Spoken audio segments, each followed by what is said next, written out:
How's it going, everybody out there in the vinyl and music community? I figured I'd show you a video today regarding a bit of my history of getting into rock, hard rock, and metal, especially the Christian stuff, and a brief history of that genre of music.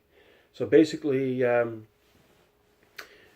some of you might be aware of, back in the late 60s, when there was a charismatic revival going on through the States and perhaps part of Canada, a lot of the people who became Christians were had music knew how to play music or were musicians.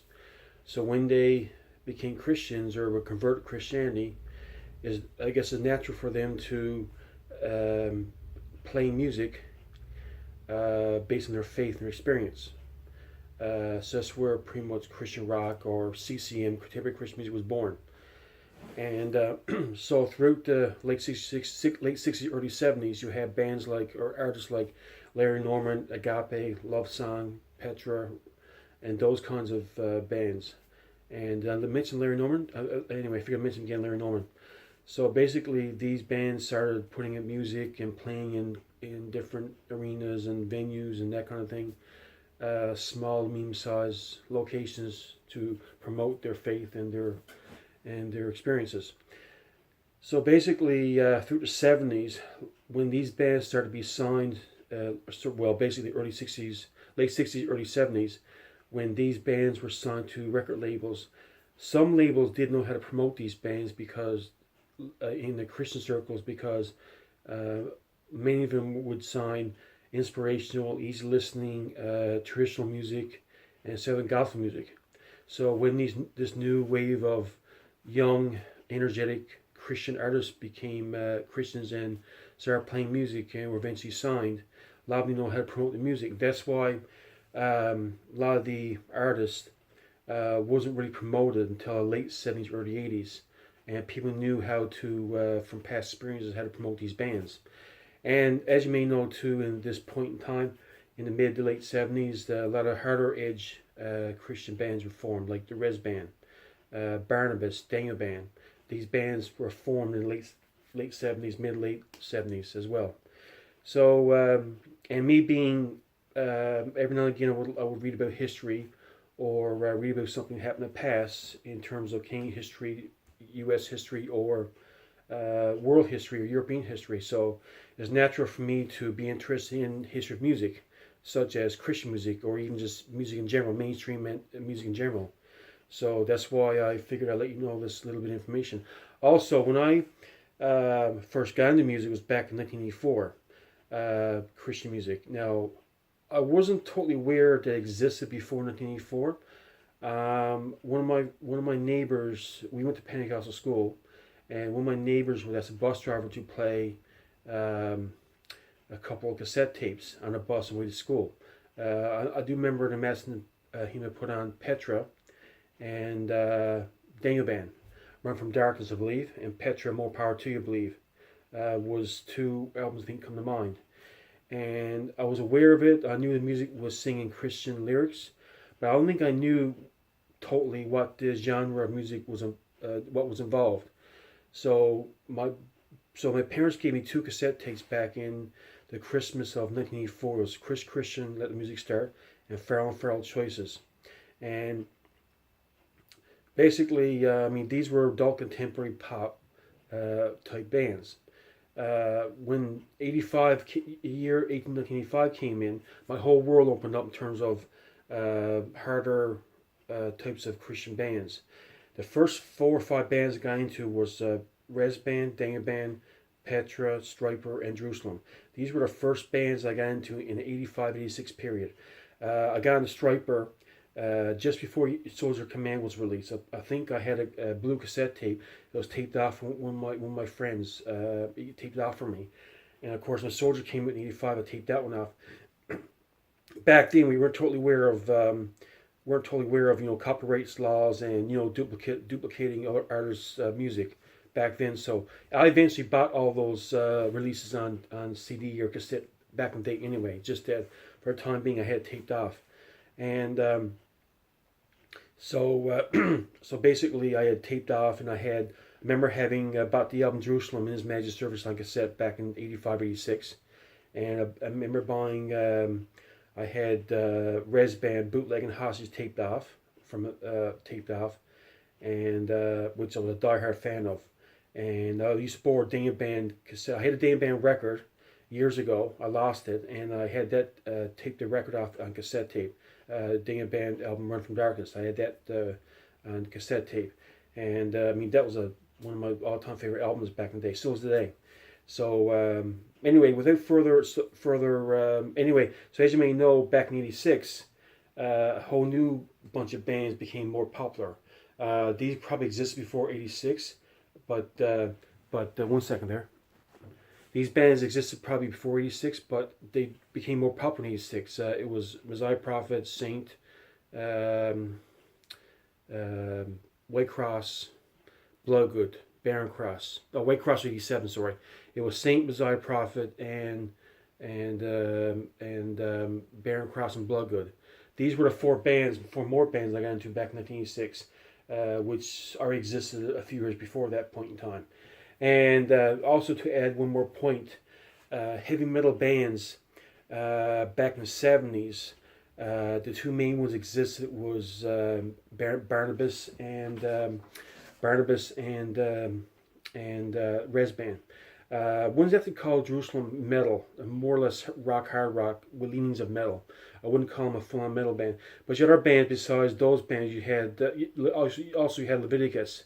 So basically, just to cap that part of my conversation off, you had Res Band, Barnabas, Messiah Prophet, Saint, Dana Band, and Leviticus.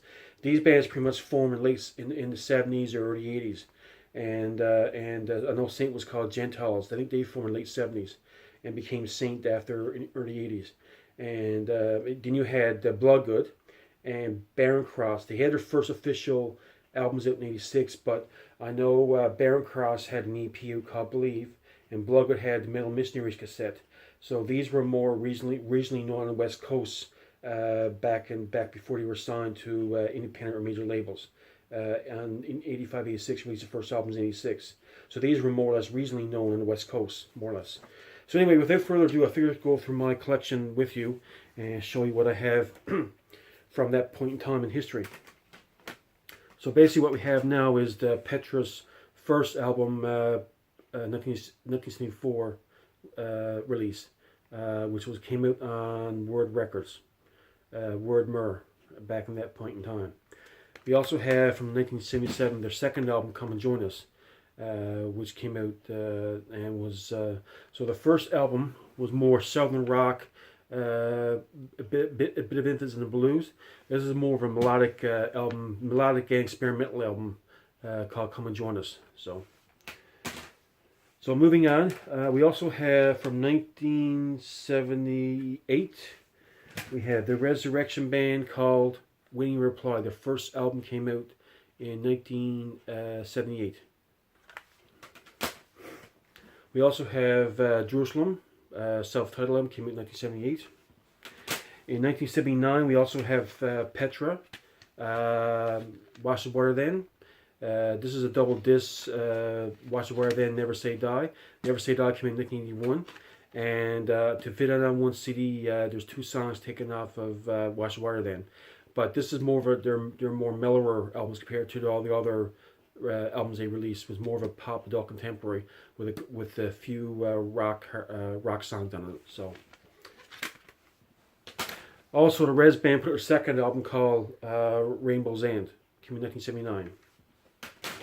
So we're getting into the 80s now, which is two releases that I have here.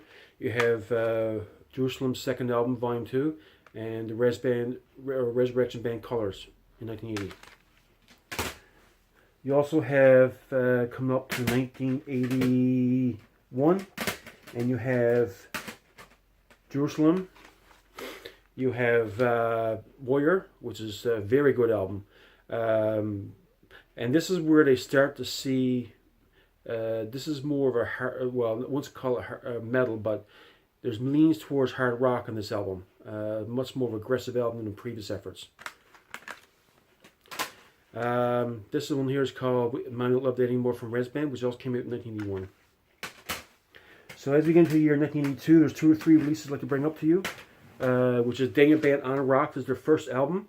Daniel Band was a Canadian band, as you may know, sort of similar to Triumph, Rush, and April Wine type of sound to the music. Daniel Band was already around, as I said before, for 3 years prior to this album coming out in 1982. And then you have Petra's 5th album, More Power to You, which came out in 1982. And also have another album from the Rez Band called DMZ, which came out the same year. So getting into 1983, we have a few albums here. We have Jerusalem, Can't Stop Us Now. Was not, to me, it's not as heavy as the album came out before this one, Warrior, but still is a good album just saying. We also have Petra Not This World, and Petra, this is the first album Petra emphasized more of a keyboard versus an organ type sound. And also there's another band called Joshua, which is headed up by the guitar player Joshua Pariah. Now, a lot of people know Stryper as being the first band to have crossover success, which is true.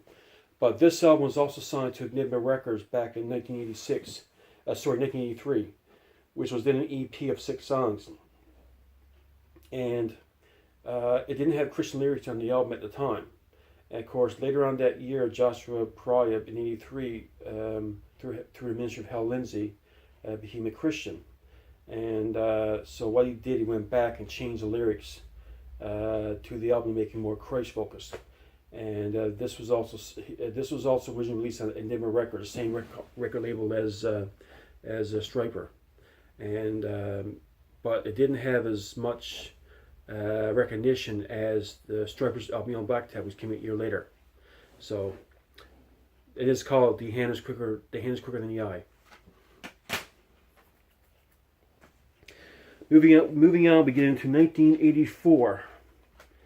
And in that year, we have some releases. We have Petra, Beat the System. And this is more experimental album with Petra with a lot of emphasis on keyboard and keyboard programming. We also have Petra, Hostage, which came in 1984. And a lot of people didn't like this album because it was more of a mix between new wave rock and metal. It wasn't the blues-based hard rock that Rez was known for in the previous albums, and was called Hostage. We also had the Daniel Band album Run From Darkness, and this is one of the first albums in Christian music that had a video called Walking on Water on Much Music, which is the Canadian equivalent of MTV in the States as well. And this is, to me, in my opinion, a near perfect album. 9.5 out of 10, one of my all-time favorite albums. And just 1 second, let's get 2 more things. 1 second.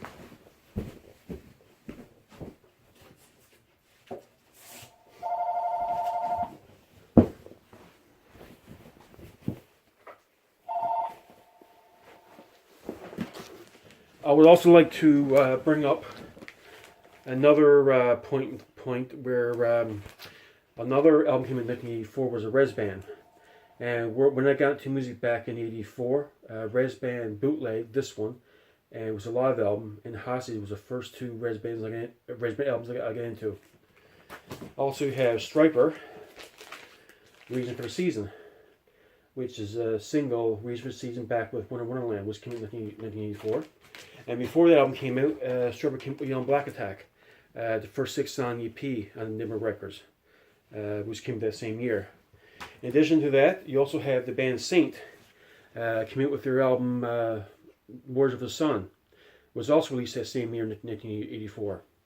And it gained little bit of recognition, and this is a reissue, came out back a few years ago.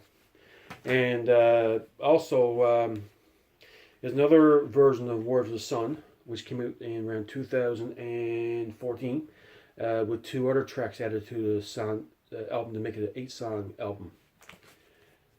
So now we're getting to the year 1985, and we have, of course, you have the second album from Stryper, Soldier Command, which helped solidify the success of Stryper, paved me way, of course, to the next release, 12th Devil, which came in '96, and is 12th Devil sold around 5 to 6 million albums. So, in addition to that, you have a couple other releases. You have Jerusalem in His Majesty's Service. As I said before, I had the cassette to this way back in '85, '86, way back then. So now I have the CD. And you also have the second album from Joshua, called Surrender. This original album came in 1985 on FM Revolver, which was made in West Germany. And this is the remix or re-recorded same album, Surrender, with another song added called Show Me the Way, with some of the vocals changed, lead vocals changed on the album as well, which was re-released by Word Ocean Records in 1992. So there you have it.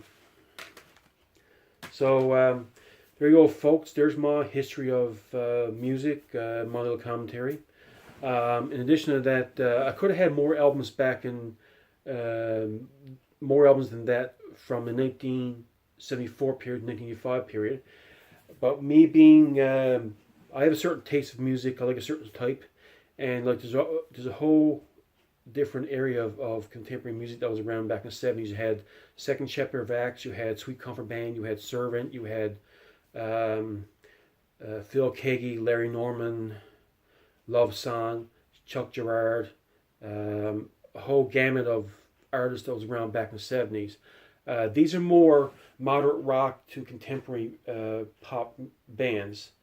And we had Daniel Amos, and Daniel Amos is more of a progressive band. But I tend to go for the more harder edge music, ranging from Petra and upwards in terms of heaviness.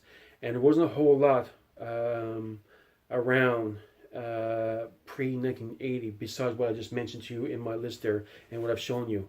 And whatever I've shown you was what I actually have. And what I didn't show you, I don't have at my possession right now.